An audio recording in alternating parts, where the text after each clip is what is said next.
I'm sorry. I'm starting this video off with an apology. And that apology is because I have now got a valve trombone. I am sorry. I understand the shame that is associated with valve trombones. Generally, I don't consider the valve trombone to be a trombone. I consider it to be an excuse for not learning not learning the slide trombone. But I bought this instrument rather out of the blue. I wasn't expecting it to become available. When I bought the sousaphone, the person brought this with him and said, "Hey, are you interested in this?" I took one look at the instrument and decided, yes, I was interested. And I'm wondering if you can guess why I'm interested. It's nothing to do with the bell section. The bell is perfectly normal, but instead it's got something to do with the valve section.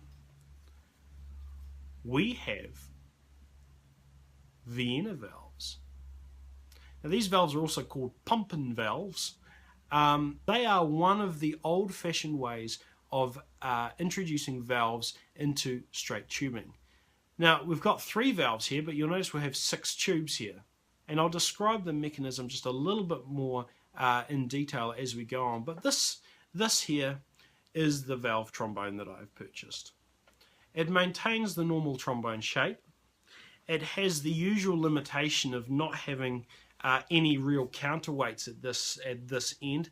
I believe that it's always important to have counterweights on the bell section so that the trombone is properly balanced when it's in a playing position. But this instrument, different from normal slide trombones, has a much longer section here relative to the bell section. We have a homemade bodge job on the spit valve here, which is a little bit disappointing, but I'm sure I'll be able to resolve that.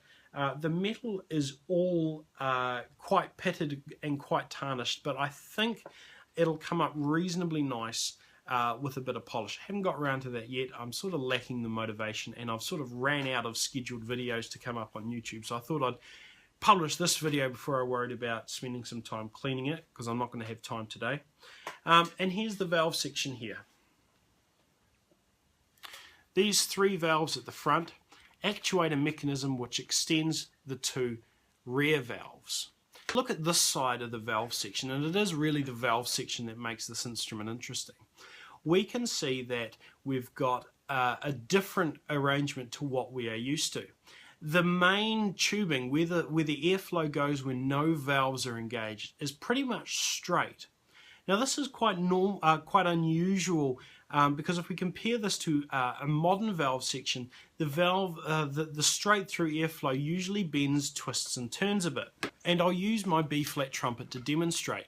So the flow of air, it goes through the valve section first, but we can see that we go from here, the valve will twist the airflow up, and then the next valve will twist the airflow back down again, and then it'll continue on its way actually through the front of the valve. So this tube in the valve here will take this airflow and push it to the front of the valve, where it'll come out here. So that is how the modern Perinet valve deals with the straight through airflow. But whereas with these valves, the Vienna or pumping valves, you'll see that the standard way is straight through the instrument. Looking at the front of the valves, we can see the mechanical part of the arrangement. We've got these 3 additional tubes here. Now these contain simply a metal bar with a spring on them. And all they do is provide the return mechanism and provide the guidance for the back part of the valves, which actually handle the airflow. So we can see, looking at the bottom, when I press a valve, the part that moves, or the part that is pressed by a performer, is attached with a reasonably substantial block of metal through to the back valves here. So when I press the first valve, all three bars are extended because they're all attached to each other. So what I've done is I've unscrewed the first and second of these chambers here and removed them, the linkage which attaches them to the piston. And if we remove that, we can see the inner workings of the valves. Now these are very, very small compared to what we would have for normal valves, and they're quite constrictive because instead of air going through the valve, albeit bent in various ways as you'd get with a modern Perinet valve, they actually get diverted out the bottom of the valve. So in this case the airflow goes in through this hole and it goes bent 90 degrees and comes out the bottom where it gets joined to the loop that defines the additional tubing, and then it goes in this hole and gets bent through that divert there.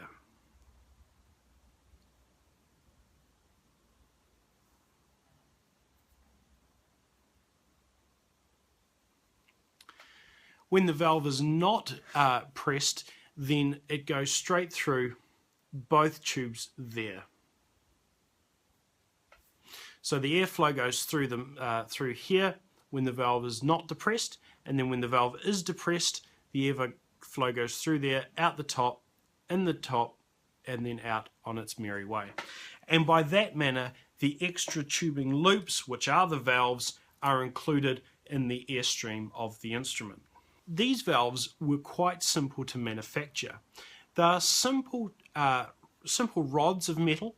A drill has gone through and bored both of these out here, where the standard or straight through open valve configuration would be. And where it has been carved away, it has simply been drilled from the top in both, and then that has been drilled on an upward angle to create a slight bend. This bend that diverts the airflow isn't smooth. It's not a smooth bend. It's merely a straight wall and an angle there. So there is an angle that's more than a right angle. It's probably about 130 odd degrees where the air is diverted when it comes into that. I'll try and show it a bit more closely, though I'm not sure whether I'm going to get much focus on this or not. Now if we compare these two little valves to the valve that we would have on a normal instrument of the same pitch, you can clearly see the difference in size. Of course, the difference though is with one of these valves, the modern Perinet valves, they're all the features are engraved into this one valve. So the airflow will come in through this bottom tube and extend on its merry way out this tube, and then when the valve is depressed, the same airflow goes in through this loop, out through the other, and then in through this loop up the top and out this one. So all channels of that airflow are dealt with by the one valve, whereas with this valve we've got each deviation only handled on one valve. We'll take that, the principle of consolidating the various deviations of the airflow one step further. So this is the first valve out of a standard B-flat baritone. We'll take that, the principle of consolidating the various deviations of the airflow one step further. So this is the first valve out of a standard B-flat baritone. You'll notice that it has a primary route for the airflow when the valve is not depressed, which uses that tube and exits that tube. And then we've got 4 more holes, 1, 2, 3, 4. And these 4 holes handle the incoming and outgoing airflows when the valve is depressed. If we take that principle one step further, we have the valve out of an E-flat compensating tuba. Now this is the tuba I've demonstrated before. And this valve is designed to handle yet more airflows. We've got 5 different pathways for air to flow through this valve. And that's quite incredible. And that's why compensating valve systems are a lot more expensive, because there's a lot more engineering that goes into a valve that looks like this. This block of metal here is a thumb rest. So you would hold it in a manner like this. And all 3 valves are at your fingertips. And the experience is reasonably similar to Perinet valves. The valves are a lot smaller. The valve caps are a lot smaller. And naturally the whole mechanism extends out the bottom of the instrument, whereas with the modern Perinet valve, naturally the whole mechanism is enclosed within the valve casing. Naturally, with this arrangement, there's an important need to ensure that everything is well aligned. And so we can loosen and tighten the valve caps here, but these central pillars, the part where your fingers touch, they're extended all the way down to here, and there is a threading on this. So by twisting this threading, by twisting the valve cap, you can extend how far these back two valves are going to get extended in comparison to the first valve. So in comparison to the primary valve rather. So this primary valve is always going to start and finish at the same place, and you adjust the threading on this screw to define how much these secondary valves at the back move in accordance.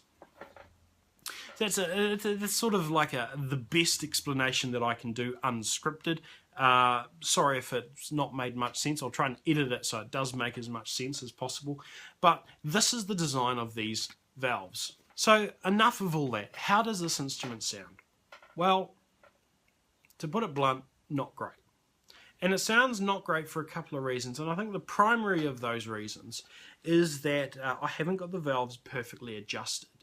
There is a lot lower tolerance for the airflow because the tubing is so narrow compared to normal valve trombone tuning. I mean, the bore of this through the valve section is about the same as a trumpet, not the same as you'd get for a normal valve section. The result of that is that the valves, even when they're not engaged, restrict the airflow and make it sound cluttered, like this.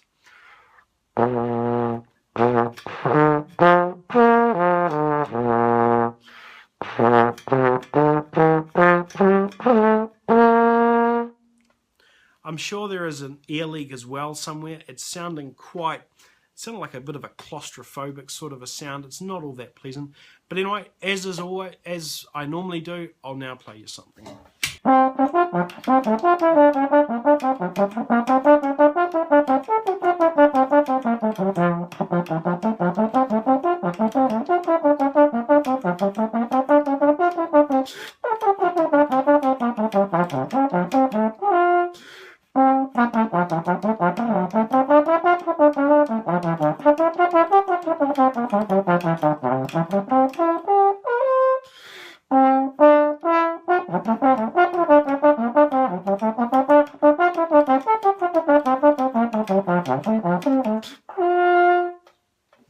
And to demonstrate the tonal differences in of this instrument, I will now play something really quiet and then play the same thing quite loud.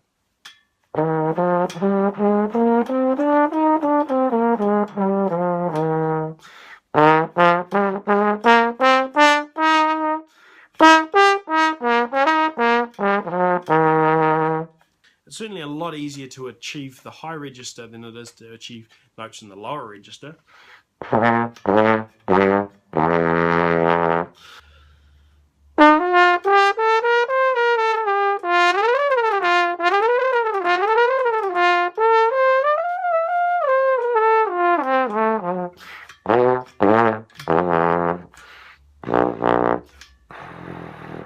So hopefully this video has been a bit of a demonstration, not specifically to the valve trombone as a type of trombone, but more specifically to the Vienna valves that we have demonstrated here, also known as the pumpenvalve.